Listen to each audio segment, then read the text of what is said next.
It's time for more Diablo 4 news and updates. It looks like Diablo 4 is actually much bigger than originally thought. New dev comments explain. Will we ever be able to hire followers and mercenaries in Diablo 4 as well? Well, we're going to get an answer on that one. Plus, what has happened with one of the Druids' key abilities? Devs respond, and an interesting detail about level scaling and how each zone has a minimum level floor, as they call it. You'll definitely want to know this one before heading into the full version of the game and even the server slam.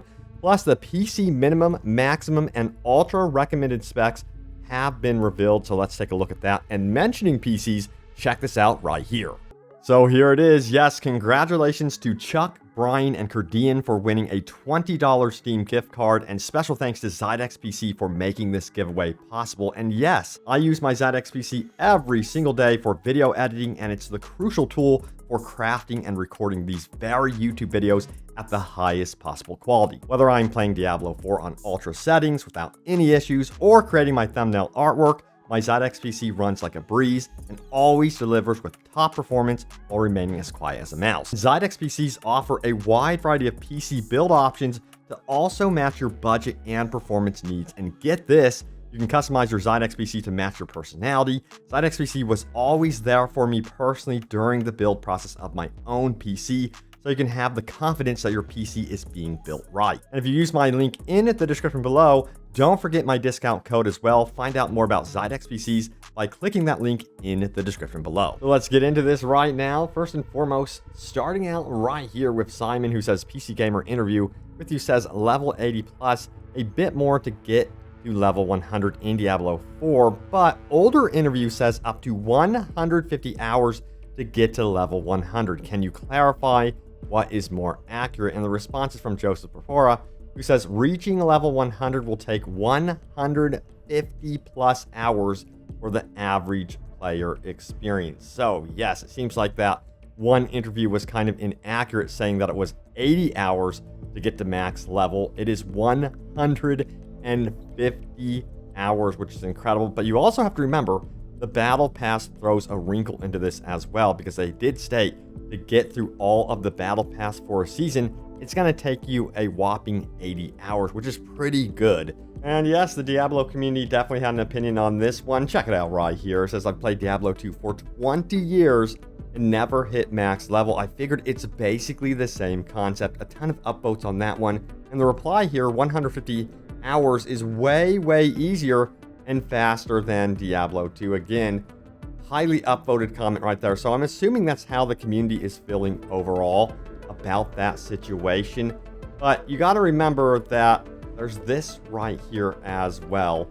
Someone will find an efficient route of farming that will greatly speed this up. They mentioned average player for a reason. Yeah, you know, someone's going to find that secret farming tactic that is going to reduce that number by quite a bit. It's only going to take time, but at first it's going to take a little bit to learn all the systems in this game. All right, so we've got to talk about this one right here. This one comes from Wowhead. Check it out. It says level scaling in party play. According to Propora, monster level will scale dynamically for each player in the party. That being said, certain zones also have certain level floors. For example, if a zone had a level floor of level 25, a level 10 player would encounter monsters on level 25, while their level 40 friend would fight against level 40 mobs. And what this is telling me personally is, if you're going into co-op, it is a smarter choice to kind of match your friend's level, to be as close as possible. You don't want the gap to be too severe. That's what that information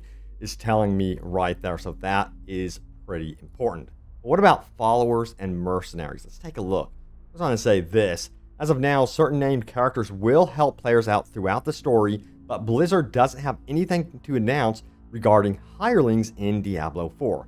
Jackson adds they may have something to announce in the future, but no promises. So it would be really cool to be able to hire mercenaries to fight alongside you. That would be very cool. And then also to have someone maybe carry around your gear as well. That would also be neat. But let me know if you guys want to see hirable mercenaries in the future. All right, so let's keep going back to the world of Twitter. It says from Nasamar, who says, a question about Diablo 4. I might have missed the answer, but has the crushing blow for Druid been removed, changed to overpower, Or is it still its own thing and will be in the game? And Joseph Perfora responded saying Crushing Blow does not return exactly as it was in previous iterations. Overpower in Diablo 4 has a fixed chance to deal additional damage based upon the character's current health and fortified health. The more you know. And I hope to do more guides about overpower, critical hits, and that sort of thing, because I think there's still somewhat confusion around those sort of things. So yeah, look out for that in the future, but let's keep going.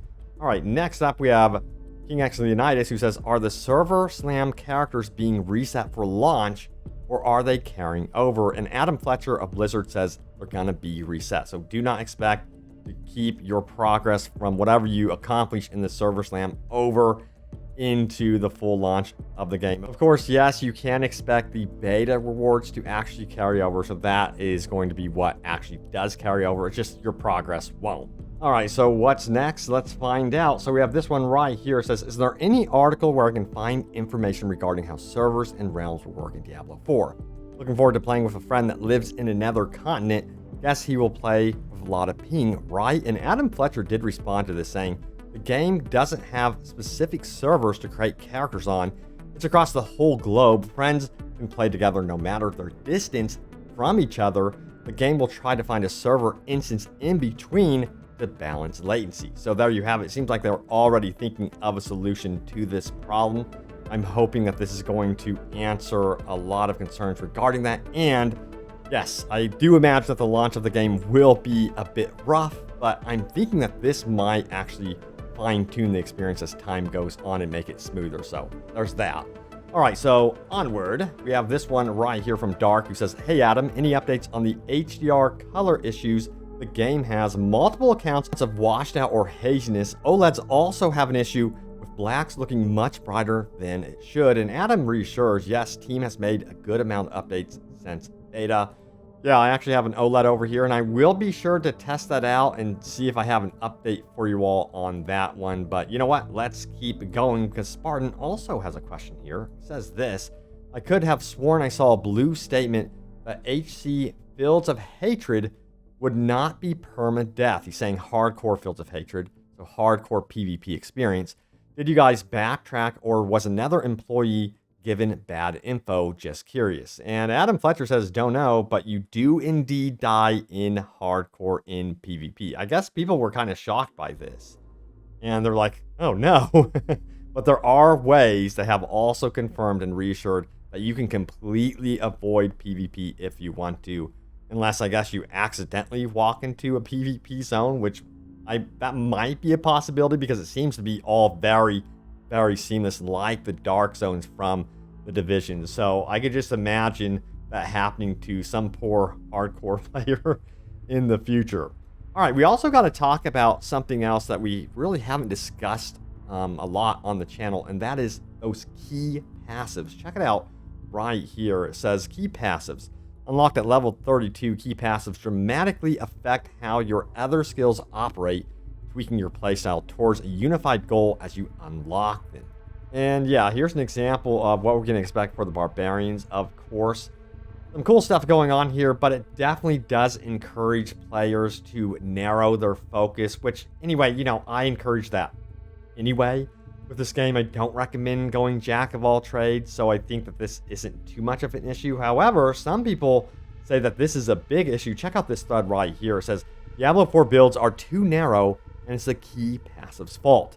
The key passives located at the end of the skill tree for every class seem fun and offer up a variety of builds for you to focus in on for each class. The problem comes once you have selected one of these passives, you are now shoehorned into a specific kind of build with very little variety within itself. Take Sorcerers, for example. Once you have selected your elemental type, how many more decisions are there to be made on the skill tree? There are already hardly enough spells of each element to fill up your skill bar. All fire sorcerers are going to be using basically entirely the same kit, with maybe one or two abilities differing. Does this not bother anyone else?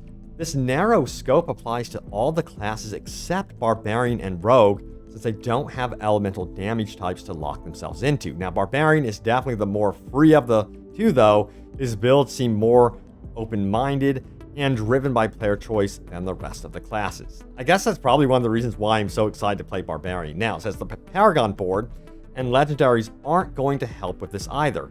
If you check the data mined sorcerer boards, they still are based around elemental damage types, so there's really only 2 options for each element you go with. So basically these passives seem fun and are totally build defining, but they take all the control away from the player, and I get Blizzard loves casual players, but a lack of depth could really end up hurting this game. Also, don't even try and tell me to just not take one of the passives. They are far too strong to ignore. Yeah, of course, and I think you're going to have to really go through the skill tree and plot and plan things. Now, once you hit that level 32 and you unlock your passives, I think a lot of players are going to want to experiment with their build at that point. That's when you're going to see, in my opinion, potentially a lot of respecking happening. And I think that you would want to respec then before you start heading into the Paragon board too much, of course.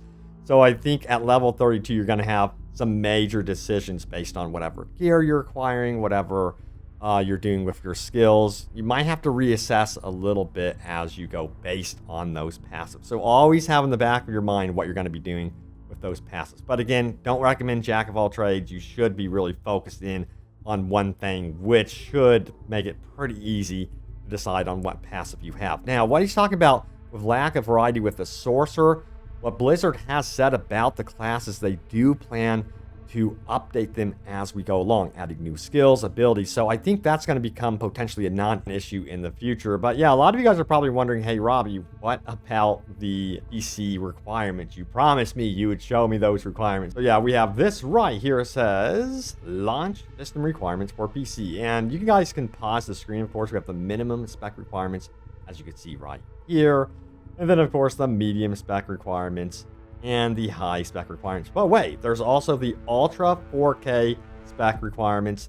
Go ahead and pause where you need to, and eventually they will be adding ray tracing support post-launch to all this. So I imagine they will have to update it again maybe, or this is exactly what is intended even when we get ray tracing in the future. But yeah, looks like they've done such a great job fine-tuning this game to ensure that basically everyone in the world will be able to play this one on PC. That's one thing that I admire about Blizzard. They've always done that for their games, and that gets me excited. But anyway, let's go ahead and take a look at your top comments. Remember, leave a comment down below. It could end up in a future video. So yes, my most recent video was this one right here. It says, strange new updates have fans in an uproar, big patch requests being ignored, and much more. Let's see what you guys had to say about this one. So we have this one right here from Cheating Lefty Disc Golf. He says, in regards to the final segment covering questions in past videos for Whirlwind on single target, would be nice to see on the Paragon board a legendary node that states if Whirlwind hits 3 enemies or less, damage increases, say 3% per second, channeled up to a max of 15% or something like that. I love it. You know, it would be cool if they added something like that into the game. Again, it seems like they plan on adding perhaps stuff like this down the road and fine-tune, you know, each class as they go. But that is such a fantastic idea right there. Now, we have Gray, who says this. They could add thick mist or fog surrounding the Shava arena, and then some invisible walls that would teleport players to a different path in the mist, leading away from the arena if those players aren't high enough level to see past the deception. I don't think that would be too hard to add. Interesting choice right there. Perhaps they could add some sort of mechanic like that, but I do think that there needs to be like a bare minimum level requirement to enter some of these boss battles. All right, so there it is. Thank you all so much for the comments and always for the love and support on the video. Stay tuned for more Diablo for news and updates. I have you guys covered. I'm counting down the days over here, nearly like 37 days until the release. And then also, we have the server slam coming up here on May 12th through the 14th. Another chance to get in on the action before the release of Diablo 4. I can't wait for that and see all the changes they've committed to. But thanks for watching, and I will see you all next time. Take care.